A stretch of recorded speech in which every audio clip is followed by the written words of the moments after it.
अगर हम अकाउंटिंग की बात करते हैं तो जनरली अकाउंटिंग में बहुत सारे टॉपिक कवर होते हैं और अकाउंटिंग की काफ़ी ब्रांचेस होती हैं, जैसे कि financial accounting, managerial accounting, tax, audit, book keeping etcetera. लेकिन अगर मैं अभी अकाउंटिंग की बात करूं तो जनरली जब भी हमारा अकाउंटिंग से मतलब होता है वो फाइनेंशियल अकाउंटिंग से ही होता है। फाइनेंशियल अकाउंटिंग की अगर मैं एक सिंपल डेफिनेशन की बात करूं तो financial accounting involves the process of identifying, recording, summarising, analysing and reporting financial transaction in financial statement. तो ये एक सिंपल डेफिनेशन होती है।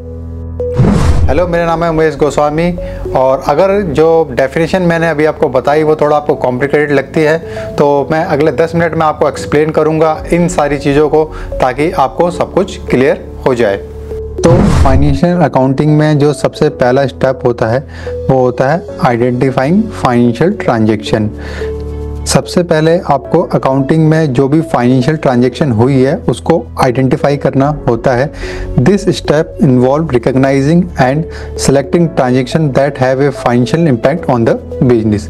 फॉर एग्जाम्पल, एक company sell good worth 10,000 to a customer, तो ये एक फाइनेंशियल ट्रांजैक्शन है जिसको हम मॉनेटरी वे में अकाउंटिंग में रिकॉर्ड कर सकते हैं। इसके अलावा the company page rent of $2,000 for its office space, this is also a financial transaction.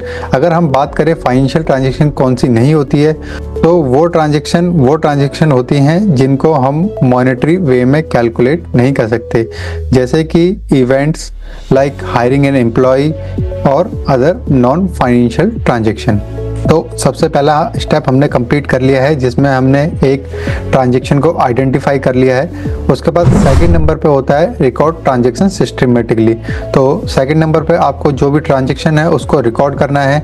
जो भी ऊपर एग्जांपल हमने सीखा था अब उसको हम अपनी बुक्स में रिकॉर्ड करेंगे। जनरली जितनी भी अकाउंटिंग है वो डबल एंट्री सिस्टम बेस्ड होती है, तो अगर हमें ऊपर जो हमारा एग्जाम्पल है उसको हमें अपनी बुक्स में पोस्ट करना है तो according to double entry system हम एंट्री पोस्ट करेंगे debit account receivable, credit sales revenue. और वहीं पर ही सेकंड एग्जांपल में जो हमने 2,000 रुपीज़ का रेंट पे किया है उसमें हम करेंगे डेबिट रेंट एक्सपेंस और credit cash account. Double entry system वो सिस्टम होता है जिसमें हमारी जो बुक्स है उसमें हम डेबिट और क्रेडिट दोनों साइड्स को लेते हैं, और डबल एंट्री सिस्टम में आपके जो बैलेंसेस है डेबिट और क्रेडिट साइड के दोनों मैच करेंगे। तीसरे नंबर पर आता है समराइज द डाटा। अब हमारा जो डाटा है जिसकी हमने जनरल एंट्री पोस्ट की है अब उसे हमें समराइज करना है। तो समराइज की डेफिनेशन हुई the recorded transaction are summarise to provide a clear picture of the business finance position. This is done through trial balance and the preparation of key account. तो हमारी जो जनरल एंट्रीज की जो transaction है उनको हम general ledger में post करेंगे और साथ में जो हमारा ट्रायल बैलेंस है उसमें वो एंट्री पोस्ट होगी। For example, summing up all sales to determine total revenue for the month and aggregating all rent expense for a particular period. Accounting में हमेशा जो डेबिट और क्रेडिट है वो बराबर होता है। अगर हम एसेट की बात करें तो asset equal to liability plus equity. तो ये जो हमारी एसेट है वो हमेशा जो लायबिलिटी है और जो इक्विटी है उसके टोटल के बराबर होती है। जनरल एंट्री को पोस्ट करने के बाद जनरली जो एंट्रीज को समराइज करने का जो काम है वो जो सॉफ्टवेयर हैं वो ऑटोमेटिकली कर लेते हैं। ऐसे ही सॉफ्टवेयर जिनको आजकल यूज़ किया जाता है अकाउंटिंग के लिए मोस्टली, जैसे कि क्विक बुक्स है, जीरो है, तो ये सभी जो सॉफ्टवेयर हैं वो इंटरनेशनली काफ़ी ज़्यादा यूज़ होते हैं। ये किसी भी ट्रांजैक्शन को ऑटोमेटिकली जो बुक्स है उसमें समराइज कर देते हैं। सपोज कोई आपको जो सेल्स है उसका इनवॉइस प्रोसेस करना है तो जो आपका कस्टमर है जैसे ही आप उसकी जो इन्फॉर्मेशन है वो पुट करते हैं, जो आपका सॉफ्टवेयर है ऑटोमेटिकली जो एंट्री है उसको समराइज करके पोस्ट कर देता है। अगर आप क्विक बुक सीखना चाहते हैं, फ्रीलांसिंग सीखना चाहते हैं तो उससे रिलेटेड भी आप हमारा जो फ्री वेबिनार है वो ज्वाइन कर सकते हैं। उसके लिए जो लिंक है आपको डिस्क्रिप्शन में मिल जाता है। आपको एक सिंपली एक छोटा सा फॉर्म है वो भरना होता है, या फिर आप हमारी वेबसाइट पर जाके अपनी जो इन्फॉर्मेशन है उसको डाल सकते हैं। उसके बाद जो हमारा नेक्स्ट होने वाला वेबिनार है उसकी इन्फॉर्मेशन हम आपको दे देते हैं। चौथे नंबर पे जो हम करते हैं वो है एनालाइज फाइनेंशियल इन्फॉर्मेशन। अब हमने जो एंट्री पोस्ट की है उसको हमें एनालाइज करना है।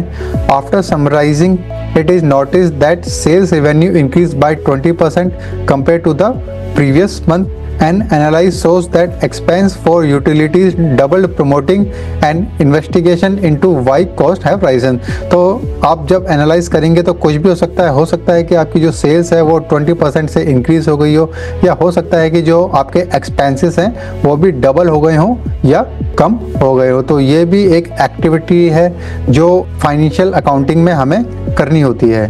फाइनेंशियल को एनालाइज करना आप इस बात से इम्पोर्टेंट मान सकते हैं कि जैसे कि अगर हम जो बायजूस कंपनी के फाइनेंशियल्स को देखें तो उसके फाइनेंशियल 2021 में लॉसेस में थे, जबकि हम जो अदर जो ऑनलाइन जो वर्क कर रही हैं या ऑनलाइन एजुकेशन जो इंडस्ट्री में है उनके जो फाइनेंशियल थे वो प्रॉफिटेबल थे।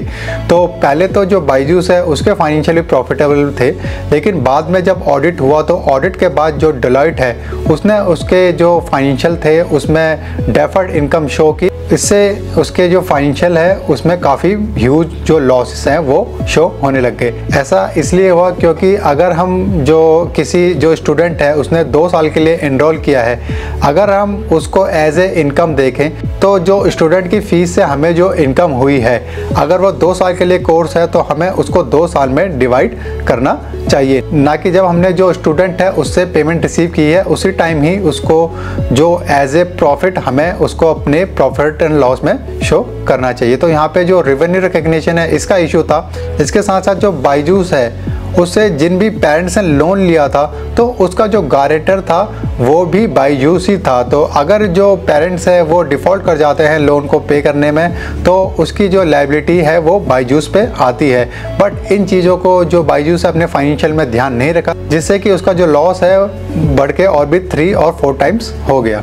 उसके बाद जो 5वें नंबर पे हमें करनी होती है वो होती है reporting through financial statement.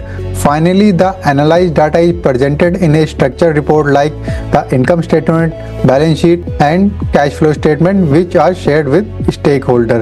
For example, income statement shows the company earned a net profit of $50,000 after deducting expense from total revenue, and balance sheet reflects the company asset and liabilities as of a specified period। तो आपको जो financial है वो prepare करने होते हैं। तो financial में से जो भी जीएल अकाउंट है वहाँ से जो बैलेंस है वो इनकम स्टेटमेंट में ट्रांसफ़र होता है या फिर बैलेंस शीट में ट्रांसफ़र होता है। जो फाइनेंशियल है उनकी जो रिपोर्टिंग है या जो फाइनेंशियल को बनना है वो सही बनना इस बात से आप समझ सकते हैं ज़्यादा ज़रूरी है, क्योंकि अगर आप यूएस गैप की अकाउंटिंग कर रहे हैं तो यूएस गैप में जो लीफो मेथड है वो अलाउड नहीं होता है। वहीं पर ही अगर आप इंडियन गैप में काम कर रहे हैं तो आप लीफो या फीफो कोई भी मेथड आप यूज़ कर सकते हैं। तो अगर आपको ये ध्यान देना होता है कि आप किस गैप की आप अकाउंटिंग कर रहे हैं और उसके अकॉर्डिंग ही आपको अकाउंटिंग करनी होती है। अगर आप यूएस गैप और इंडियन गैप के बारे में और ज़्यादा डिफरेंस को जानना चाहते हैं तो उसके लिए हमने जो वीडियो बनाया है उसको आप